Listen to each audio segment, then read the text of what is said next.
Вече се уверихме колко много талантливи деца учат в нашето училище. Но те не само пеят и танцуват, те се изявяват и в областта на словото.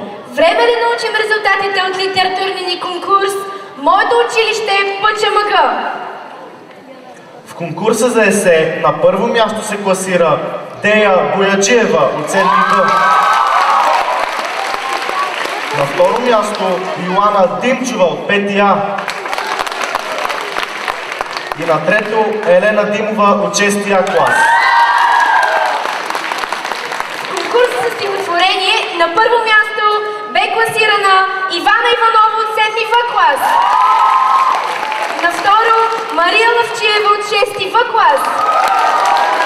И на трето Петко Мариников от 6 В клас. Специална награда извън конкурса за есе и стихотворение за своята авторска приказка, представяща училищния живот, получава Неда Янкова от 7 В клас. Някои от наградените творби можете да прочетете на страниците на училищния вестник "Полезни четиво за малки и големи". Днешният ден е много специален, защото освен нашия рожден ден е и денят на числото Пи. Нито едно число не може да се похвали със славата на Пи. Защо?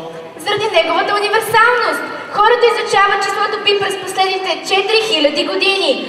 Символът се използва в математически формули от над 250 години. Всеки наш съученик ще ти отговори какво представлява тази математическа константа. Но числото Пи е само един пример за красота и хармония.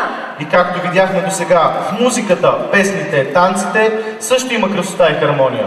Александър от 5 В клас ще ни представи изпълнението си на пиано "Сонатина първа от Диабели" в 2 части. Ние вече познаваме неговия голям талант. И то не само от многото репетиции. Сега и вие, надявам се, ще го откриете. Александър Ранделов!